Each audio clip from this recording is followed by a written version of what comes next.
네, 안녕하세요. 자, 국어 공부 시간입니다. 자, 오늘 다룰 출판사는 신사군의 신사고 출판사 들어갑니다. 고1 국어 신사고 출판사.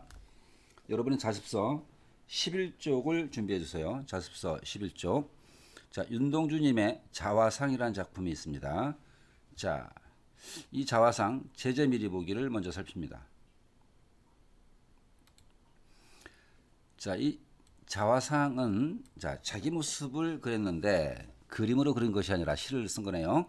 자, 자화상은 일제강점기 작품이에요. 일제강점기 암울한 현실 속에서 우물을 들여다보는 행위를 통해 우물이 자아성찰의 매개체가 되겠죠. 우물을 들여다보는 행위를 통해 자신을 돌아보고 자신을 성찰하고자 하는 화자의 모습을 형상화했다. 이 시를 통해 시인이 표현하고자 하는 주제가 무엇이며 또한 그런 주제를 드러내기 위해서 어떤 표현 방식을 사용하고 있는지 파악함으로써 이 시작품의 구성 요소와 전체 관계를 이해할 수가 있다. 자, 이 작품 전체 개관을 해봅니다. 작품 개관. 자, 이 작품은 자유시예요. 개인의 정서를 드러낸 서정시다. 성격은 자기 고백적이고 성찰적이다. 어조는 독백적이고 고백적이겠죠. 제재, 우물 속에 비친 자신의 모습을 다루고 있습니다. 자, 작품의 특징. 이 특징이 학교 문제에서 여러 문제가 나오는 그런 문제 받칩니다. 잘 알아놔야 돼요. 자, 특징의 별표입니다. 자, 가만히 들여다봅니다. 가을이 있습니다. 사나이가 있습니다. 자, 뒤에 주로 어미가 뭐뭐입니다, 비읍니다로 끝나는 구어체를 사용해서 구어체 밑줄. 그래서 산문적인 일반적인 산문적인 표현을 했습니다. 자, 구어체 동그라미, 산문적 동그라미. 또 사용된 표현 기법을 보면은 소재들이 많이 열거되고 또 이연과 유견에서 비슷한 표현이 반복됩니다. 자, 반복법도 미주치고. 마지막 연에서 시상이 점층돼요. 사나이가 맨 마지막에 추억처럼 사나이가 있습니다 부분에서 점층법이라고 볼 수 있습니다. 자, 이런 식의 표현 방법을 사용했다. 세 번째, 시상이 펼쳐진다. 시상이 전개됨에 따라 화자의 정서와 인식이 변해갑니다. 자, 변해간다. 주목해 놓자. 자, 작품 전체 주제 확인합니다. 자아성찰, 그다음에 암울한 현실 속에서 자기 자신에 대한 애증인데 애증의 애는 사랑이에요. 자기를 그리워합니다. 증은 증오 미워하는 겁니다. 자, 애증을 한꺼번에 보지 말고 애는 좋아하고 그리워하는 감정, 증은 미워하고 싫어하는 감정, 이렇게 두 개를 같이 결합한 게 애증이다 생각해 놓고, 자, 이어서 작품의 짜임을 미리 한번 살펴봅니다.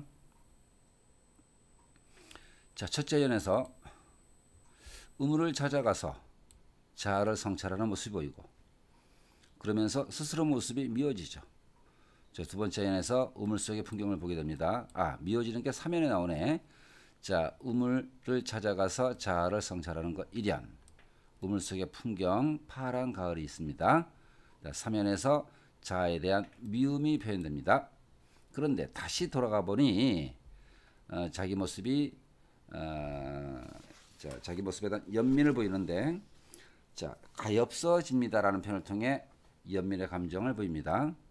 5연에서 다시 미워지고 이어서 다시 그리워지고 하는 과정에서 이 그리움의 요소를 통해서 6연에 이르러서 내적 성숙에 도달하는 변화 과정을 보입니다. 자, 이 작품 전체 해설을 봅니다. 이 시는 일제강점기라는 암울한 시대 현실 속에서 자신의 삶이 미워진다라는 얘기가 있는데, 부끄럽게 시대 현실 속에서 나라를 빼앗긴 상황이니까 모든 지식인들이 자신의 모습이 밉고 좀 부끄럽게 느껴졌겠죠. 부끄럽게 살아가는 자신의 모습을 우물을 들여다보는 행위를 통해 성찰하고 있는 당시 지식인의 모습을 형상화하고 있다. 윤동주 씨의 특징 중 하나인 자기를 들여다보는 자기 응시의 자세를 보여주는 작품이다. 또 윤동주는 어떤 면에서는 이제 부끄러움의 미학이라고 합니다. 자, 그의 작품 여러 작품에서 자기 부끄러움을 고백적으로 드러낸 작품이 많은데 이 작품 역시 그렇습니다. 자, 윤동주 작가를 살펴봅니다. 17년 출생, 1945년 우리가 8월 달에 해방이 되는데 6개월 전 45년 2월 달에 일본의 후쿠오카 감옥에서 이제 돌아가시게 되죠. 자, 비운의 주인공입니다. 시인이었다. 일제강점기에 옥사하셨으며 주요 작품으로 서시, 또 다른 고향, 별 해는 밤 등의 작품이 있다. 그리고 자, 돌아가시고 나서 그 간행된 시집으로 하늘과 바람과 별과 시라는 유명한 시집이 있습니다. 자, 요거는 넘어가도록 하고, 자, 이제 실제 작품을 살펴봅니다. 교과서 14쪽, 우리 자습서 페이지로는 12쪽이 됩니다. 자, 첫째 연. 산모퉁이를 돌아 논가 외딴 우물을 홀로 찾아가선 가만히 들여다봅니다. 자, 여기서 일단 우물이 중요하죠. 우물의 동그라미. 근데 우물의 위치가 산모퉁이를 돌아가 있다라는 데서 그러면 산모퉁이라는 것은 자, 모퉁이 돌기 전에는 이쪽 영역이고 모퉁이 돌면은 저쪽 영역이죠. 그 산모퉁이 이쪽은 그냥 일반적인 삶의 세계고 산모퉁이를 돌아가면은 일상적인 세계가 아닌 또 다른 세계라는 그런 경계, 구분점 역할을 해줍니다. 산모퉁이를 돌아갔다, 그럼 잠시 현실에서 좀 떨어진 그 한적한 곳으로 간다는 얘기죠. 산모퉁이를 돌아 눈가에 외딴 우물을 홀로 찾아가선 가만히 들여다봅니다. 이 우물이 자아 성찰의 매개체인 거고 들여다보는 행위가 곧 성찰 행위가 되겠죠. 이연. 자, 우물 속에 과연 뭐가 펼쳐져 있을까? 뭐가 보일까? 우선 밝은 달이 있어요. 달이 밝고 구름이 흐르고 하늘이 펼치고 파란 바람이 불고 그리고 가을이 있습니다. 자, 이렇게 5개의 소재가 열거되어 있죠. 밑에 열거법이 묻힙니다. 이 5개의 소재를 다 일반화시켜 보면은 순수하고 아름다운 풍경이다. 순수하고 아름다운 자연 풍경이 펼쳐져 있다라고 볼 수 있겠죠. 다시 한번 자, 우물 속에 달, 구름, 하늘, 바람 불고 가을이 있습니다. 순수하고 아름다운 자연 풍경이 펼쳐져 있다. 이거는 그야말로 긍정적 상황이죠. 그러나 화자의 현실은 나라를 빼앗긴 식민지 지식인으로 무지 부끄럽고 초라한 상태입니다. 그래서 옆에 나오는 것, 화자의 초라한 모습과 대조되는 이미지가 제시되어 있다라고 볼 수 있죠. 자, 부분적으로 중요한 것, 파란 바람에 파란 걸어치고 이게 정상적인 맞춤법에 따르면 파란이 되겠죠. 자, 그래서 음절을 늘려서 시적 허용. 우리가 지난번 기초 이론 시간에 배웠죠. 자, 시적 허용 비슷한 말, 시적 자유 써봅니다. 시적 허용 비슷한 말, 시적 자유. 또 뭐 있더라? 문법 파괴가 있었죠. 시적 자유, 문법 파괴. 시에서는 가끔 이렇게 문법을 깨는 표현도 사용된다는 것입니다. 자, 이연의 내용 다시 한번 확인. 우물 속에 펼쳐진 이상적인 자연의 풍경을 보여주고 있습니다. 자, 3연으로 갑니다. 그리고 자, 우물을 들여다보니까 우물 속의 자연 풍경도 비춰지고 또 우물을 바라보는 자신의 모습도 있겠죠. 그리고 한 사나이가 있습니다. 자, 일단 편의상 이 사나이의 세모를 보면서 부정 이미지 표시를 합니다.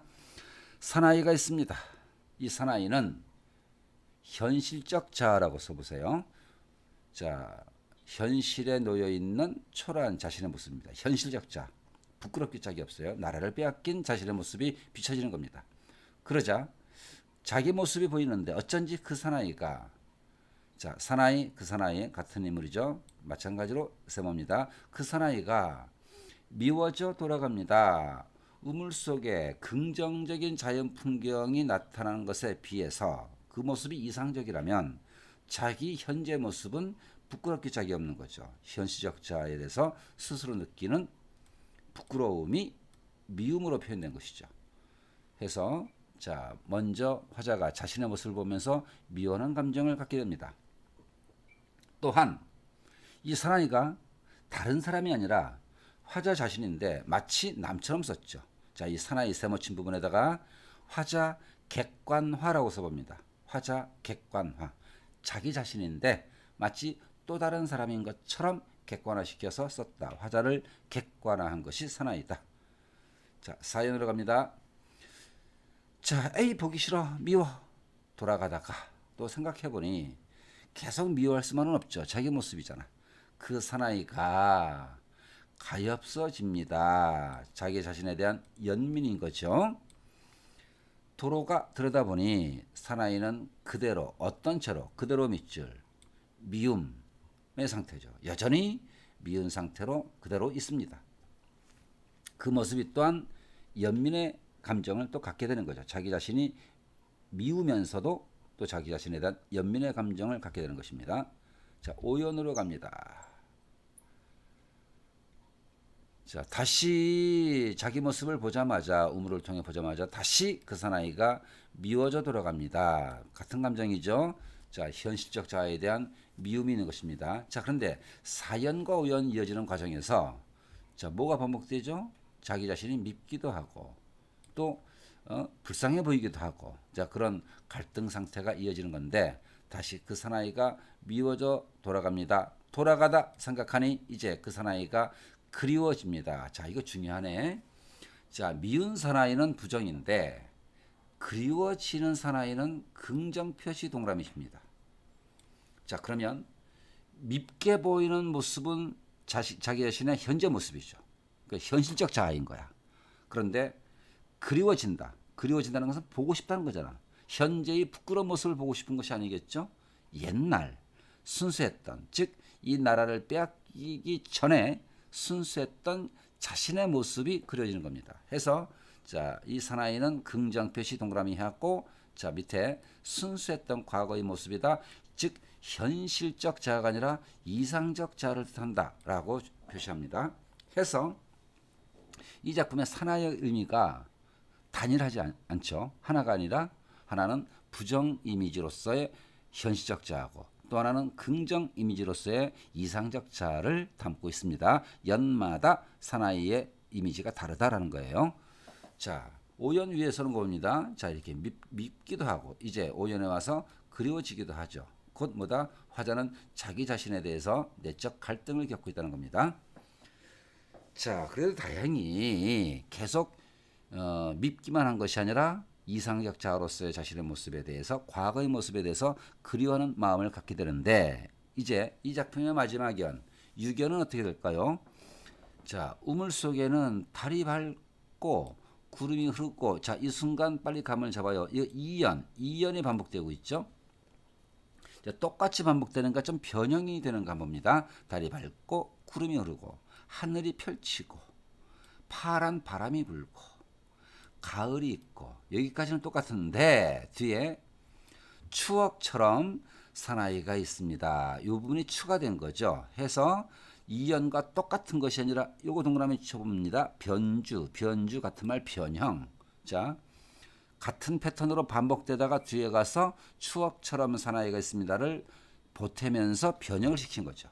그리고 자, 이 추억처럼 사나이는 추억이니까 과거 상태인 거고 과거 상태는 식민지 이전 상태니까 좋았던 시절이겠죠. 그러므로 추억처럼 사나이는 현실적 자아가 아니라 이상적 자아가 되는 거죠. 그리고 이 추억처럼 사나이, 추억처럼에다가 점칭이 됐습니다. 앞에 진행된 시상에서 추가적으로 사나이 상태가 더 깊어진 심화된 양상을 보이니까 추억처럼 부분에서 점층법이 시작된 것이다 라고 볼 수 있어요. 자, 표현기법 다시 볼까요? 달, 구름, 하늘 등등으로 소재가 열거되어 있죠. 열거법이 있다. 그리고 이연의 그 소재들이 그대로 다시 사용됐으니까 반복법도 있다. 마지막에 추억처럼 사나이에서 추가되면서 시상이 심화되는 것을 이끌어가니까 점층법도 있다. 내가 표현기법 몇 가지 말했다? 3개 말했죠. 열거, 반복, 점층. 이 작품에서 중요한 것입니다. 자, 그 다음으로 넘어가 봅니다. 자, 핵심 정리. 자, 이런 게 중요하죠. 시험 대비를 하는 거니까. 자, 우물의 역할, 우물의 자기 모습을 비춰봅니다. 자, 어떤 감정들이 갈등을 일으키죠? 자, 미움, 그 다음에 연민, 이어서 긍정 감정의 그리움 등으로 부정 긍정이 섞여서 내적 갈등을 겪게 된다.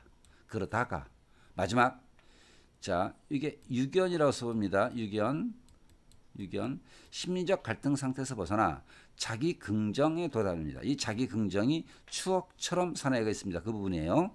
자, 다 묶어보면은 화자가 자신의 내면을 비춰볼 수 있는 사물로, 내면을 비춰볼 수 있는 사물이 우물인 거죠. 곧 자아성찰의 매개체임을 다시 한번 확인해 볼 수 있어요. 자, 이제 사나이의 상징적 의미를 확인해 봅니다. 자, 사나이. 자, 이 사나이는 부정도 있었고 마지막에는 사나이는 이상적자로 긍정도 있겠죠. 자, 여기서 사나이, 우물 속에 비친 화자 자신이다.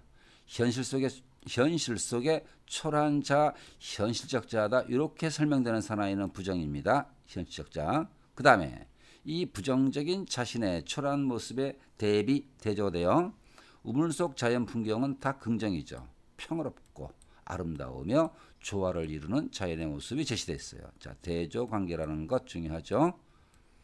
자, 다 묶어서 우물 속 아름답고 조화로운 자연의 풍경과 대조를 이루는 사나이는, 자, 화자의 성찰 대상으로, 성찰 대상이 그 뭐야? 자기의 현재 모습을 돌아보는 거니까 사나이 자체가 현실적 자아가 성찰 대상인 것으로 현재를 살아가는 초라한 현실적 자아를 상징한다.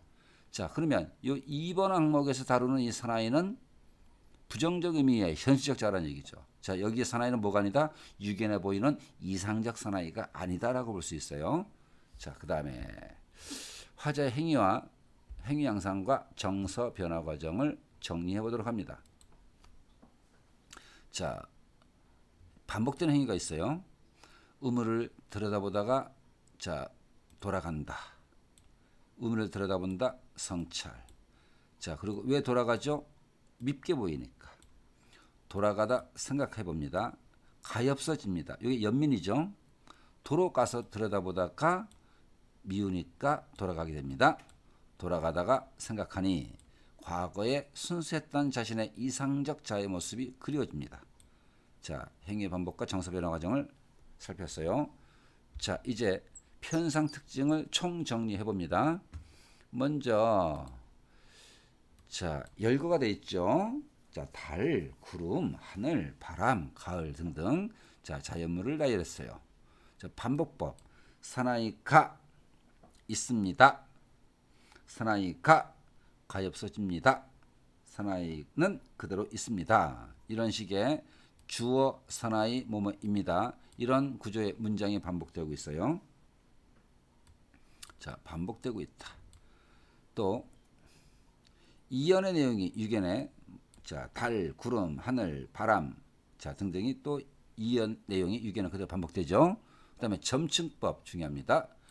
자, 이연과 유견이 반복인데 여기서 추억처럼을 첨가해서, 자, 추억처럼의 동그라미 첨가해서 의미를 점층적으로 심화시켰다. 그러니까 점층법도 있는 것이다. 자, 밑에 살짝 문제를 여러분이 푸는 것인데, 자, 이것만은 꼭 이게 강조되어 있으니까 한번 봅니다. 이 작품에서 화자가 자신의 내면을 비추어 볼 수 있는 매개체는 우물이겠죠. 화자는 영탄적, 우리가 분석 과정에서 영탄적 어조를 얘기하지 않았죠. 자, 이게 단서가 없는 겁니다. X. 이 작품에서 성찰 대상이 화자 자신인데, 즉 현실적 자인데, 이 현실적 자를 의미하는 시어 3음절 세 글자, 3음절 세 글자 사나이가 되겠죠. 자, 또 살펴볼 수 있는 것이 있나 봅니다. 자, 여기서, 자, 국어의 힘 키우기. 자, 반복되는 것들은 피해갑니다. 반복되는 것은 피하고, 여기 추가로 언급된, 자, 이 작품을 살펴봅니다. 자, 자습서 페이지, 자, 15쪽에 이육사의 절정이라는 작품이 있어요. 자, 추가적으로 살핍니다. 이육사의 절정. 매운 계절에 채찍에 갈겨 마침내 북방으로 휩쓸려오다. 자, 매운 계절 세모 일제 강점기 혹독한 상황이에요. 채찍에 갈겨 채찍 세모 시련입니다. 마침내 북방으로 휩쓸려오다. 북방 세모. 자, 이 북방이 시련 공간인데 여기 수평적 극한이라 돼 있죠. 수평적 또는 수평적 시련 공간, 수평적 극한의 시련 공간 이런 뜻이에요. 이게 왜 수평이냐? 옆에 봅니다. 대체로 이제 대충 우리 한반도를 그려 보면은 자, 이 이육사 시인이 이 한반도에 그 서울 당시 경성이죠. 경성에 살다가 일제에 쫓겨서 저 만주 쪽으로 쫓겨간 겁니다. 그러니까 지구는 평평하니까 서울에서 만주로 갔다. 이게 수평일까 수직일까? 수직은 지면에서 하늘로 올라가는 게 수직이잖아. 평평한 땅에서 평평한 땅 기준으로 보면은 북쪽 방향으로 수평 이동한 거죠. 북쪽 방향으로 수평 이동했는데 그 극한점이 곧 북방이라는 겁니다. 자, 잘 새겨놔야 돼요. 자, 북방은 시련 공간인데 극한적 시련 공간인데 그 성격상 수평적 극한의 시련 공간이다 라고 보면 되는 겁니다. 자, 이런 내용 오른쪽에 봅니다. 극한적인 현실 상황 수평적 이미지로 북방을 제시했어요. 자, 시상이 시작된다. 기 부분이 있고. 자, 두 번째 연. 자, 그 북방에 가서도 하늘도 그만 지쳐 끝난 고원, 즉 하늘도 그만 지쳐 끝났다는 얘기는 옆에 씁니다. 하늘의 도움 X, 하늘의 도움도 받을 수 없는 곳, 하늘의 도움 X 표시합니다. 하늘도 도와주지 않는 곳, 그 고원지대, 고원세무치입니다. 자, 이렇게 북방으로 가서도 이쪽 꼭대기 높은 지대로 또 쫓겨난 겁니다. 자, 그러면 이 고원은 위로 올라간 거니까 수직적 극한 공간이 되겠죠. 수직적 극한. 자, 또 하나 이렇게 써보자. 자, 북방에서 고원으로 일단 화살표를 만들어 봅니다. 수평적 극한인 북방으로 쫓겨난 것도 화자가 놓이는 상태가 몹시 힘든 상태라는 것인데 거기에서도 또 위쪽으로 고원지대로 또 쫓겨났어요. 엔드 이어서 고원에서도 서리빨 칼날진 그 위, 좀 넓게 서리빨 칼날진 그 위 세모치입니다. 부정이라는 표시야. 자, 이쪽이 고원지대인데 고원지대에서도 진짜 뾰족한 이렇게 서리빨처럼 칼날진 그 꼭대기에 화자가 이렇게 놓여 있는 겁니다. 이 꼭대기에 이렇게 놓여 있는 거야. 그러니 자, 순서대로 자, 소재 재정리해 봅니다. 어디로 쫓겨났다? 1차적으로 북방으로. 수평적 극한 공간. 거기에서도 북쪽 끝으로 높은 쪽으로. 자, 고원지대로 수직적 극한 공간. 고원지대에서도 어디? 서리빨처럼 칼날진 그 위 날카로운 곳에 또 쫓겨난 거죠. 고원에서 이쪽으로 또 화살표. 자, 뭘 얘기해 준다? 화자가 놓여 있게 된 상황이 점점 더 시련의 극한을 향해서 가 있다는 얘기죠. 무슨 법? 정도가 심화되는 거니까 점층법이라는 얘기야. 써봅니다. 점층법. 그러면 앞에 우리가 다룬 윤동주의 작품하고 지금 다루고 있는 이육사의 설정하고 공통된 표현 기법이 점층법이라고 할 수 있겠죠? 자, 이번 시험 문제 나올 가능성이 높습니다. 자, 이연 정리해보면 극한의 현실 상황인데 수직적 상황입니다. 자, 시상이 좀 더 진행돼서 승부분이 돼요. 자, 이 상태에서 뾰족한 곳에 올라가 있는데 여기서 어디다 무릎을 꿇어야 하나. 옆에 이게 굴복이나 항복을 뜻하는 것이 아니다. 항복을 뜻하는 것이 아니다. X 접읍니다. 항복이 아니다. 자, 이러면 뭘까? 극한의 상황을 극복하기 위한 그런 마음가짐. 또는 이 부분은 해석이 좀 다양한데 이제 곧 죽을지도 모르는 상황이니까 마지막에 무릎을 꿇고 마지막 기도를 하는 상황이라고도 해석을 합니다. 자, 교사형 지도서에서 언급되어 있는 것은 밑에 써놓은 것처럼 자, 이 극한 상황에 놓여 있는데 여기서 이 상황을 극복하기 위해서 마음속에 염원을 하는 거. 마지막에 여기 염원 글자 있죠? 자, 극복 염원의 동그라미입니다. 자, 실현 상황을 극복하기 위한 염원 차원의 행동이 무릎을 꿇는 것이다. 자, 그런데 무릎 꿇을 수조차 없어요. 칼날 같은 곳이니까 무릎을 꿇을 곳이 없어. 한 발 제겨, 한 발 움직여. 디딜 곳이 없다. 뭐다? 이렇게 마지막 염원, 마지막 구원도 빌 수 없는 극한 상황이 일어났다는 거죠. 자, 사면은 자, 이렇게 극한 상황에서 화자의 그런 염원하는 어떤 구원을 바라는 그런 심리를 전한 것이다 해서 시상에 변화가 있으니까 전환이 됩니다. 자, 이름에 어떠함에 옴짝달싹 못하는 상황, 행동이 불가능한 상황. 이러니까 자, 몸으로 실천하거나 행동할 수 없는 그런 상황에서 해볼 수 있는 것은 생각밖에 없는 것이에요. 눈 감아 생각해볼 밖에. 생각해보니 겨울은 강철로 된 무지개인가 보다. 자, 겨울 세모. 지금 실현 상황이죠. 그런데 생각을 해보니까 이렇게 극한적 고통과 시련이 가해지는 상황, 겨울 상황인데 이것이 우리가 마음을 다잡고 임하기 나름으로 이것이 또한 무지개와 같은 희망이 될 수도 있다라는 정신세계 내에서의 역설적 의지를 갖게 되는 것입니다. 자, 겨울은 지금 현재 실현 상황이고 무지개는 희망을 상징하죠. 자, 겨울과 무지개만 가지고 해석을 해봅니다. 이 시련은 우리에게 무엇을 준다? 이 시련이 우리에게 무지개 같은 희망을 준다라는 것이죠. 자, 논리적인 내용 연결이 안 되니까 무슨 기법이다? 역설법이라는 거죠. 자, 시련이 혹독할수록 우리에게 더 희망을 갖게끔 해주는가 보다 해서 화자는 희망을 포기했다. 더 희망을 강하게 느낀다. 더 강한 희망을 느끼고 이 현실을 시련 상황을 이겨내려는 강한 의지를 보인 것이죠. 자, 겨울은 강철로 된 무지개. 무지개는 무지개인데 그냥 일반적인 수제의 무지개가 아니라 단단한 강철로 된 무지개라는 표현을 통해서 시련이 혹독할수록 우리의 희망 역시 더 강해진다라는 내용을 드러낸 것이죠. 자, 밑에 설명 봅니다. 희망을 통해, 희망이 무지개입니다. 이 비극적 현실, 겨울 상황을 극복해 내려는 의지가 이렇게 역설적 표현으로 드러난 것이다. 마지막이 결입니다. 자, 봅니다. 극한 상황을 초극하려는 초극의 밑줄. 초극은 초월적 극복입니다. 초월적 극복.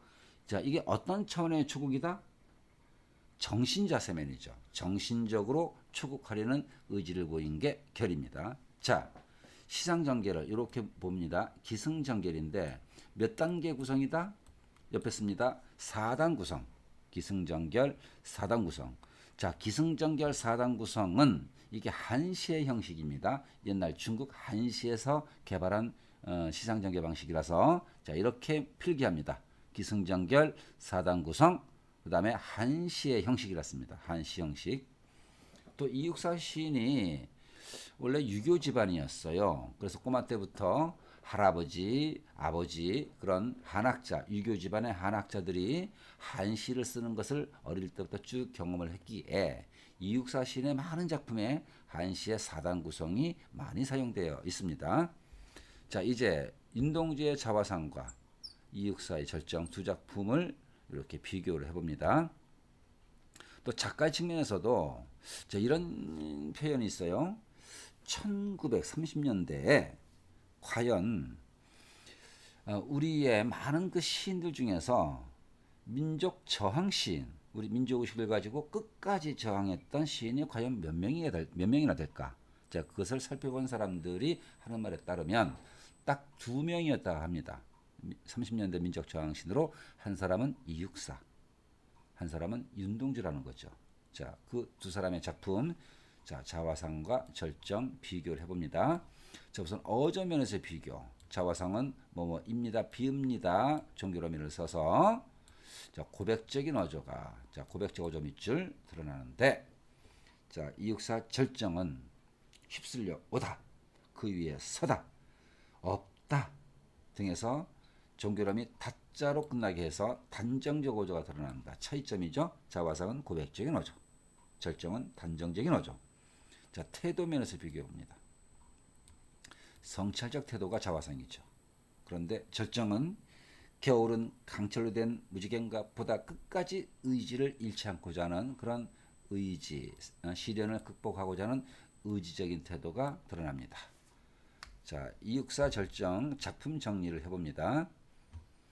자, 갈래 자유시고 서정시이고 저항시입니다. 자, 저항시입니다.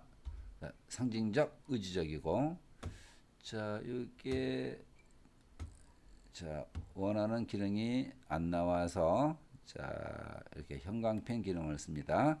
자, 상징적 의지적. 그다음에 어조 의지적이고, 자, 인동주의 그 자화상과 달리 단정적 어조가 있었죠. 자, 제재 현실의 극한 상황. 자, 특징이 문제 받습니다. 자, 특징. 자, 단정적 어조를 통해 강인한 의지를 드러냈다. 겨울은 강철로 된 무지개인 것보다 역설적 표현을 통해 주제의식을 강조했다. 상징 시야가 많다.